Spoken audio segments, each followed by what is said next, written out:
Welcome to all students. रयत शिक्षण संस्था सातारा रोज project 2021-2022 11th Science conducted by Yashwantrao Chavan Institute of Science Satara, presented by Mrs. Kulkarni Yogini Heman, MSc B.Ed, Junior College Teacher.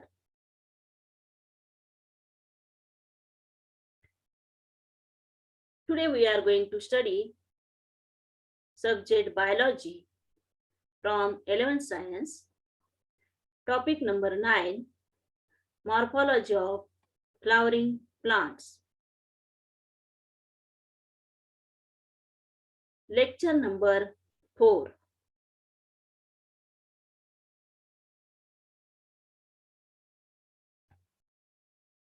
In this unit, you have to study morphology of leaf, then types of leaf, modifications of leaf, phyllotaxy, and inflorescence. First, morphology of leaf. What is this morphology of leaf? You have already studied. Morphology means बाह्यरचनेचा अभ्यास करणे. म्हणजे येथे आपण पानाच्या बाह्यरचनेचा अभ्यास करणार आहोत. What are the functions of leaf? As leaf is the important organ, so it does the function of photosynthesis, प्रकाश संश्लेषण, अन्न तयार करणे. Transpiration means it loss water in the form of water vapor. It is called a transpiration. Gaseous exchange, when the gas will be exchanged, O2, CO2, gaseous exchange takes place. Then what are the characteristics of leaf? Leaf is dorsiventrally flattened, lateral appendages of stem. It is produced at nodal region. Leaf is thin, expanded, and green due to presence of photosynthetic pigment. म्हणजे पानाचा वरचा आणि खालचा भाग हा चपटा असतो आणि हा पान हे खोडाच्या लॅटरल साइडला आरायच होतो. हे नोडल रिजन जो असतो, at nodal region it is produced. पान हे थिन असतं, पातळ असतं, एक्सपांड पोर्शन असतो आणि हिरव्या रंगाचं असतं. का हिरव्या रंगाचं असतं? कारण त्याच्यामध्ये फोटोसिंथेटिक पिगमेंट्स असतात. Chlorophyll A, B, C, D, E, झॅन्थोफिल. Coloured पान असेल तर carotenes. These pigments are present. Leaf consists of in the axillary bud, but apical bud or growing point is absent. Parts of a typical leaf. There are three main parts of leaf. A leaf base or hypopodium. पानाचा खालचा भाग जो आहे म्हणून त्याला leaf base or hypopodium म्हणतात. It is the point by which leaf remains attach to stem. असा point आहे की ज्याच्यामुळं पान हे खोडाला जोडलं जातं. It may be pulvinus or sheathing. हे सोलन असतं, फुगीर लीफ बेस असतो, किंवा शीथिंग म्हणजे खोडाला कव्हर केलेला असा लीफ बेस असतो. In some plants, it produces stipule.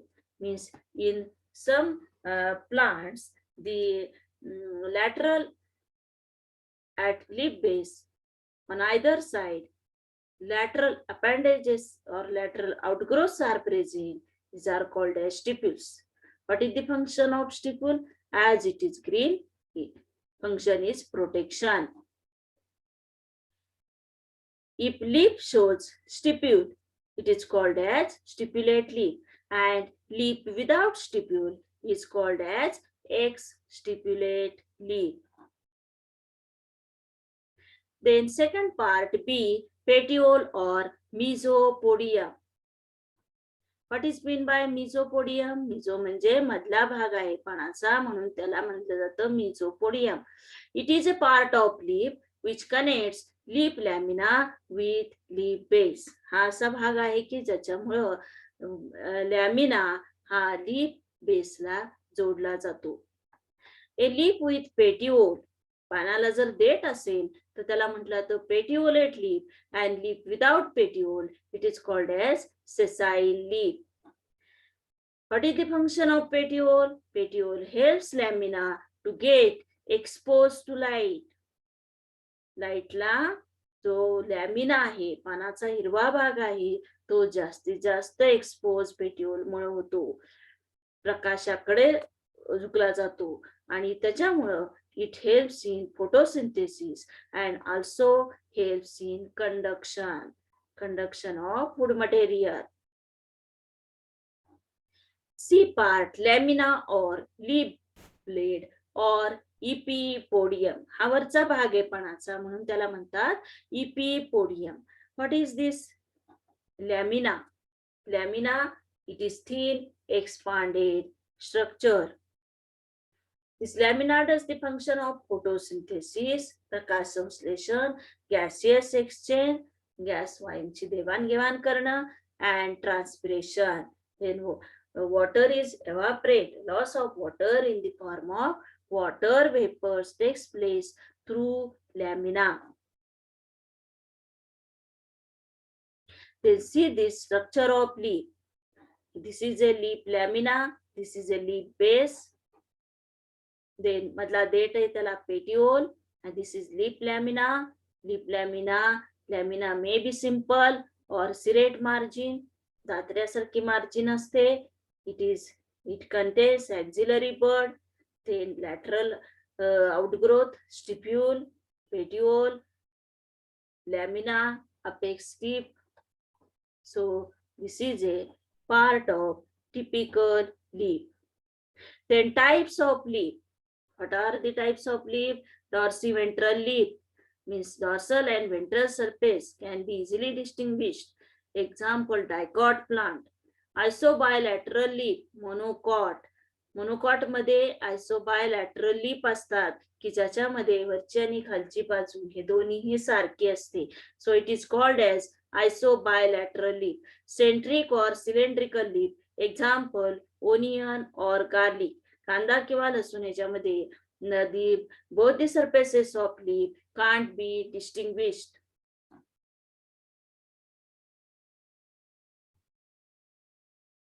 Then म्हणजेच डिस्टिंग्विश्ड होत नाहीत किंवा दोन्हीही सरफेस जे आहेत ते आपल्याला डॉर्सल सरफेस आहे का वेंट्रल सरफेस आहे हा अशा पद्धतीने ओळखला जात नाही. The next that is venation. Arrangement of veins and veinlet in the lamina is called as venation. लॅमिनावरती व्हेन आणि वेनलेट लहान शिरा असतात, त्यांची अरेंजमेंट जी असते तिला वेनेशन म्हणतात. Then types of venation. Reticulate venation. What is reticulate venation? The veins are present in the form of network. जाळीदार रचना असते तेव्हा त्याला रेटिक्युलेट वेनेशन म्हणतात. त्याच्यामधले टाइप कुठले आहेत? पिनेट और युनिकॉस्टेट. Example mango people. जर मध्यभागी एकच शिर असेल तर त्याला म्हटलं जातं युनिकॉस्टेट वेनेशन. पाल्मेट और मल्टीकॉस्टेट, मेनी वेन्स असतील. कॉन्व्हर्जंट अँड डायव्हर्जंट म्हणजे कसे सगळ्या हे वेन या एका ठिकाणी येत असतील तर त्याला म्हणतात कॉन्व्हर्जंट, आणि एका ठिकाणावरून स्प्रेड झालेल्या अशा दिसतील तर त्याला डायव्हर्जंट असं म्हटलं जातं.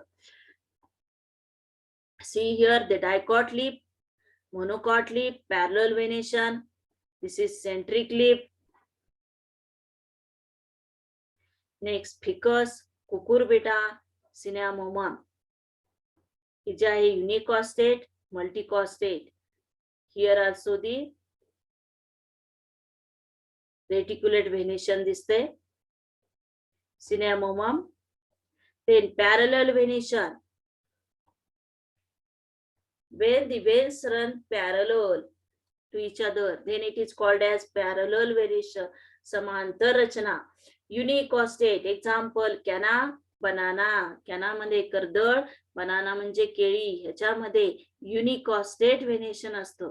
अँड मल्टीकॉस्टेट, मेनी वेन्स असतील. कॉन्व्हर्जंट असेल तर त्याला ग्लोरिओसा सुपरबा असं त्याला म्हटलं जातं. त्याच्यामध्ये डायव्हर्जंट असेल, कॉन्व्हर्जंट असेल तर ग्लोरिओसा. डायव्हर्जंट ग्रासेस, बांबू, ग्रास गवत आणि बांबू मध्ये डायव्हर्जंट व्हेनेशन आपल्याला दिसतं.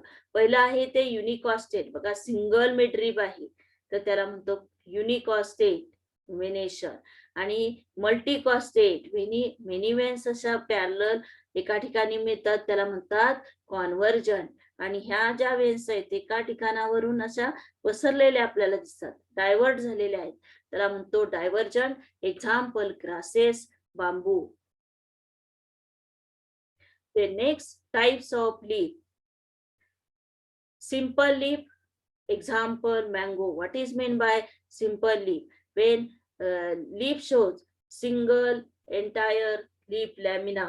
Entire leaf lamina असेल तर त्याला म्हणतात सिंपल लीफ. म्हणजे पानाचा फक्त एकच लीफ लॅमिना पसरट भाग असेल तर त्याला म्हटलं जातं simple leaf. Then compound leaf. When the leaf lamina is divided into number of segments called as leaflets. त्याचे आपल्याला लिफलेट दिसतात. जसं चिंचेचं पान आपण बघतो, एकच लॅमिना आपल्याला दिसत नाही तर एका लॅमिनाचे नंबर ऑफ सेगमेंट झालेले दिसतात, तेव्हा त्याला म्हणतात compound leaf. Then types of compound leaf. Pinnately compound leaf. Example, cassia. Cassia तरवड.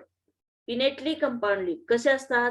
Leaflets are present laterally on a common axis called rachis. Rachis वरती लॅटरल साइडच्या साइडला मधला रॅचिस असतो, त्याच्या साइडला लिफलेट्स दिसतात, which represents the midrib of the leaf. मधला जो रॅचिस आहे तो मिडरिब सारखा असतो, मध्यशीर आपण म्हणतो, आणि त्याच्या साइडला लिफलेट असतात. युनिपिनेट. तर युनिपिनेट असेल तर त्याला म्हणतात रोज. एक्झाम्पल, रोज. बायपिनेट. एक्झाम्पल, अकॅसिया म्हणजे बाबूळ. बाबूळमध्ये जर आपण बघितलं मधला रॅचिस असतो आणि त्याच्या दोन्ही साइडला पेअर ऑफ लिफलेट्स असतील, then it is called as bipinnate. Tripinnate. Tamarind. कशा आहेत? ट्रायपिनेट. टॅमॅरिंड लीफ, चिंच. Then decompound. Coriandrum. Coriandrum म्हणजे कोथिंबीर. आपल्याला त्याच्यामध्ये डिस्टिंक्ट असं व्हेनेशन दिसू शकत नाही, त्याला डी कंपाऊंड म्हणतात. ट्रायपिनेट म्हणजे टर्शरी रॅचिस वरती पिनेट असतात. प्रायमरी रॅचिस, सेकंडरी रॅचिस आणि टर्शरी रॅचिस. आता तुम्हाला डायग्राम मध्ये ते दिसेल. Simple leaf, single leaf lamina is present. बघा. आणि पिनेटली कंपाऊंड लीफ बघा. युनिपिनेट, imparipinnate. Unipinnate, that is the lateral central rachis. On this lateral side pair of leaflets are present. Imparipinnate means pair of leaflet but at the apex the odd single leaflet is present.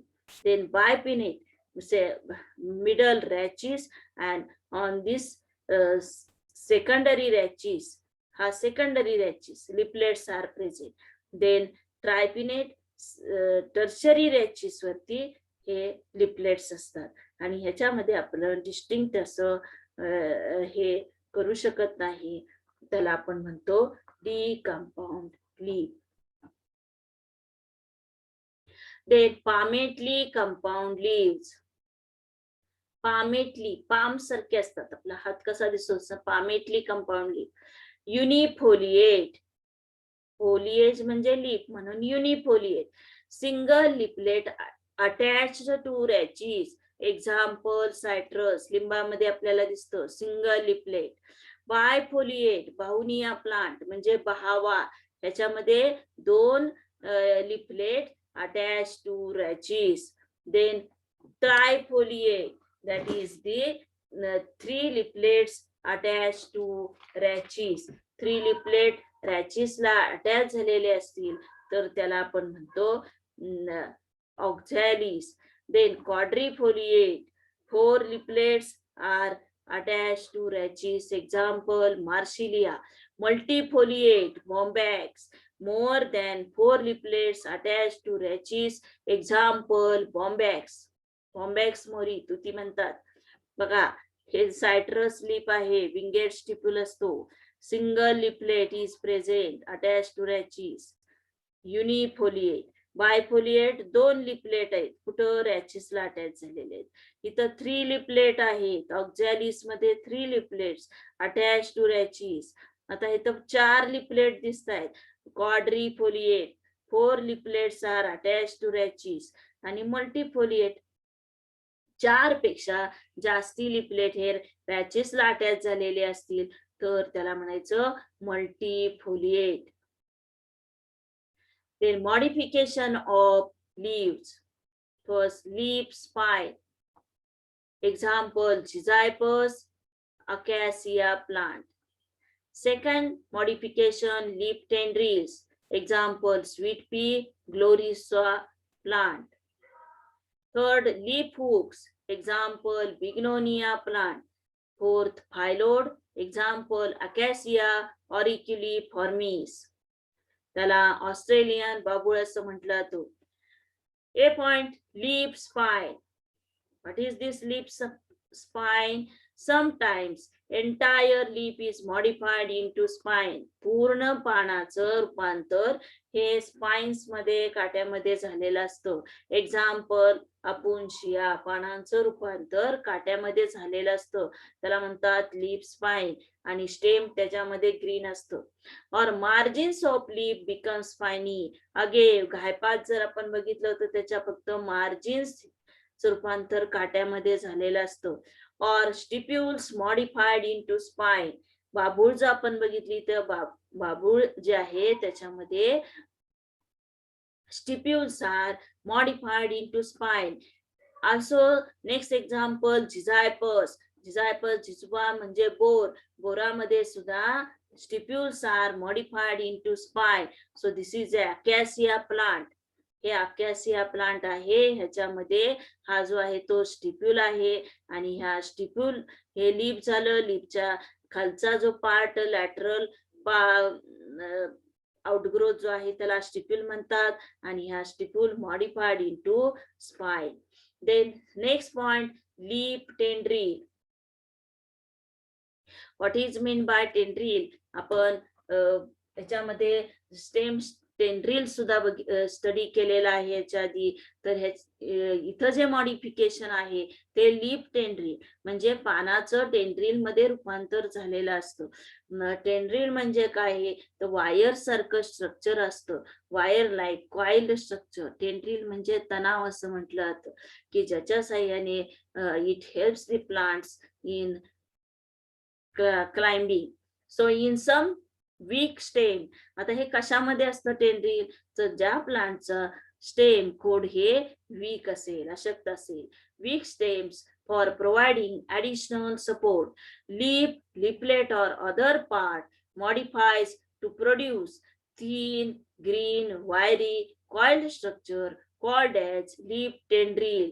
म्हणजे ज्याच्यामध्ये पानाचा भाग किंवा लिफलेटचा part हा modified झालेला असतो. तो कशामध्ये झालेला असतो, तर वायर सारखं स्ट्रक्चर किंवा कॉइल्ड झालेलं स्ट्रक्चर अशा पद्धतीने तयार होतं, त्याला म्हणतात leaf tendril. It helps in climbing the plant. Example, sweet pea, gloriosa. P म्हणजे वाटाणा, स्वीट पी. ह्याच्यामध्ये terminal 3 leaflets modified into spine. The next, the Lathyrus plants, wild pea plant. In this also tendril is developed. In this plant, tendril is present, that is whole leaf is modified into tendril in case of Lathyrus plant. Then in Gloriosa,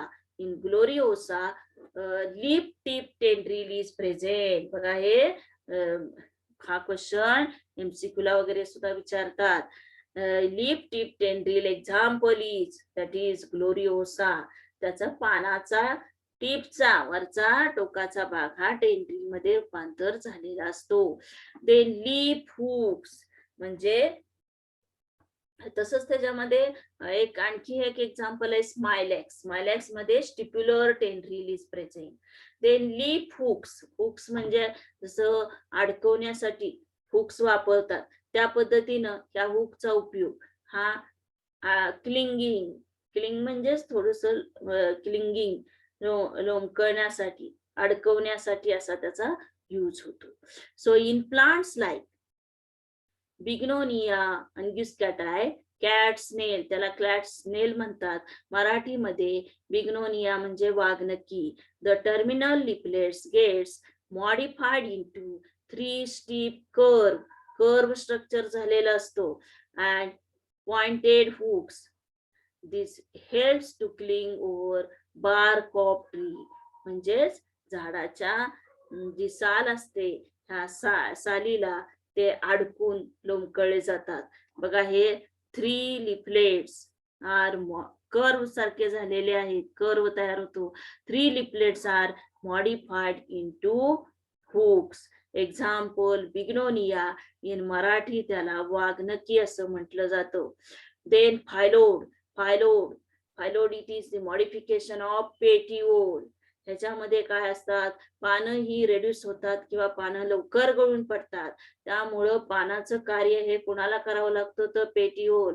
पानाचा जो देठ आहे तो देठच कसा होतो, पसरट असतो आणि हिरव्या रंगाचा असतो, पानासारखा असतो आणि त्यालाच म्हणतात phyllode. So phyllode is nothing but modification of petiole. So when petiole of leaf becomes flat, green and leaf-like, it is called as phyllodes. The petiole modifies itself into phyllodes. It is xerophytic adaptation. Xerophytic adaptation म्हणजे काय, जिथं पाणी कमी आहे अशा ठिकाणी ह्या वनस्पती वाढतात. And it is the adaptation. Xerophytic means it reduce the water loss. The leaves fall soon. In this plant, leaves fall soon. Example, Acacia auriculiformis. It is called as Australian Acacia. अशा पद्धतीचं हा petiole जो आहे हा विळ्यासारखा दिसतो, curve झालेला विळ्यासारखा दिसतो. तो चपटा आहे, ग्रीन कलरचा आहे आणि ह्याला फायलोड म्हणतात. And the function of leaf is done by petiole. Then phyllotaxy. Phyla means leaf, taxy means arrangement. What is meant by phyllotaxy? That is arrangement of leaf. कुठं असते, arrangement of leaf on stem and branches. It is called as phyllotaxy. So there are different types of phyllotaxy. आपण phyllotaxyचे different types पाहणार आहोत. म्हणजेच arrangement, रचना, की पानाची रचना ही खोडावरती आणि पानावरती फांद्यांवरती स्पेसिफिक रित्या झालेली असते, त्याला म्हटलं जातं phyllotaxy. There are different types. First is alternate phyllotaxy. Example mango, hibiscus, आंबा किंवा जास्वंद, याच्यामध्ये अल्टरनेट फायलोटॅक्सी, एकाड एक पान असतं. Opposite phyllotaxy, opposite decussate phyllotaxy. Example Calotropis रुई. Opposite superpose phyllotaxy. Example guava, पेरू मध्ये सुपरपोज असते. Then whorl phyllotaxy. Example Nerium, Nerium म्हणजे कनेर. So see this phyllotaxy. Again, definition: arrangement of leaves on the stem and branches in a specific manner is known as phyllotaxy. It enables leaf to get sufficient light. Alternate phyllotaxy. बघा, mango मध्ये, hibiscus मध्ये आहे, त्याला हिबिस्कसला common name China rose, mustard, sunflower. So when single leaf from each node arises, बघा प्रत्येक node पासून एकच लीफ आहे तेव्हा त्याला काय म्हटलं तर alternate phyllotaxy. Example mango. Second one opposite phyllotaxy. First opposite decussate phyllotaxy. Example calotropes. So see here the diagram. Opposite decussate phyllotaxy म्हणजे इथं प्रत्येक नोड वरती पेअर ऑफ लीफ, दोन लीफ दिसतात. Pair of leaf from which node and the consecutive pair at right angle to each other. Right angle मध्ये असतात ते, त्याला म्हटलं जातं opposite decussate phyllotaxy. Example Calotropis. Then second opposite superpose phyllotaxy. Example guava और jamun plant, जांभूळ. आता ह्याच्यामध्ये कसे आहेत पेअर ऑफ लीफ, दोन लीव्स असतात, हे अपोजिट असतात. बघा हे कसे आहेत अपोजिट. हे एका साइडला येतं त्याच्याबरोबर दुसऱ्या साइडला दुसरं लीफ आहे. तर म्हणजेच pair of leaf from which node, from each node, and the consecutive pair is arranged just above one above the other. म्हणजेच इथं एक पेअर आहे, लगेच त्याच्या वरती दुसरं पेअर आहे. one above the other pairs are arranged. Then world phyllotaxy. Example Nerium elastonia. elastonia example NCERT मध्ये तुम्हाला दिलेला आहे. Nerium whorled phyllotaxy. एका नोड पासून more than 2 leaves are arrange. 2 किंवा 3 पेक्षा जास्ती लीव्स हे एका नोड पासून ग्रुप मध्ये आपल्याला दिसतात. वर्ल्ड म्हणजे ग्रुप मध्ये दिसतात. Many leaves from each node. Example nerium. Then inflorescence. What is meant by inflorescence? A natural group of flowers produced on a reproductive axis. एक reproductive जे रिप्रोडक्शन मध्ये भाग घेतो असा भाग म्हणजे फ्लावर. तर ह्या फ्लावरचा जो ऍक्सिस आहे, खालचा पार्ट आहे फ्लावरचा, तो स्पेशल रिप्रोडक्टिव्ह ऍक्सिस त्याला म्हणतात पेडंकल. आणि ह्या पेडंकल वरती ग्रुप मध्ये फ्लावर्स असतात, त्याला म्हटलं तर inflorescence. A natural group of flowers produce on A special reproductive axis और peduncle. See this Cisalpinia plant and second plant that is jasmine plant. त्याच्यामध्ये types of inflorescence. There are 2 types of inflorescence. Racemose inflorescence. Example Cisalpinia plant. And second one cymose inflorescence. Example jasmine plant. किंवा nerium सुद्धा त्याचं example आहे. आता ह्याच्यामधला main difference काय आहे तर रॅसिमोज मध्ये the main axis continues to grow. It shows unlimited growth, while main axis terminates in a flower. सायमोज मध्ये काय होतं, वरचा जो मेन ऍक्सिस आहे त्याचंच रूपांतर फ्लावर मध्ये होतं. In racemose inflorescence growth is unlimited, while in cymose inflorescence growth is limited. The flowers are born in acropetal suction, while in cymose inflorescence flowers are born in a basipetal suction. Acropetal suction म्हणजेच काय तर आधी खालचे जे flowers आहेत ते open होतात आणि नंतर वरचे ओपन होतात. acropetal suction. while basipetal suction, basipetal suction मध्ये त्याची जी कंडिशन असते ती विरुद्ध असते. वरचं फ्लावर आधी ओपन होतं, नंतर साइडचे फ्लावर ओपन होतात. The group of flowers is less common. Arrangement of flower in group and it is centripetal. Arrangement कशी असते तर central to periphery, periphery to centre अशा पद्धतीची असते. आता सेंट्रीपेटल ह्याच्यात फ्लावर कसे ओपन होत आहेत तर पेरिफेरी टू सेंटर, बाहेरचे ओपन आधी होतात तर नंतर सेंटरची, सेंट्रीपेटल. आणि in cymose inflorescence opening of flower कसे आहे सेंट्रीफ्युगल. मधला फ्लावर आधी ओपन होतं आणि नंतर कडेचे फ्लावर ओपन होतात. तो arrangement is or opening of flower is centre to periphery. अशा पद्धतीनं ही अरेंजमेंट असते. So thank you. Today's lecture we have studied, that is morphology of leaf, means structure and functions of leaf, then types of leaf, simple leaf, compound leaf, then venation, types of venation, reticulate venation, parallel venation, then again types of venation, pinnately compound, palmately compound leaves, then modifications of leaf, spine, tendril, leaf hook. Next to this, phyllotaxy, that is alternate phyllotaxy, opposite phyllotaxy, and whorl phyllotaxy, and last inflorescence, types of inflorescence, racemose inflorescence and cymose inflorescence. Okay, thank you.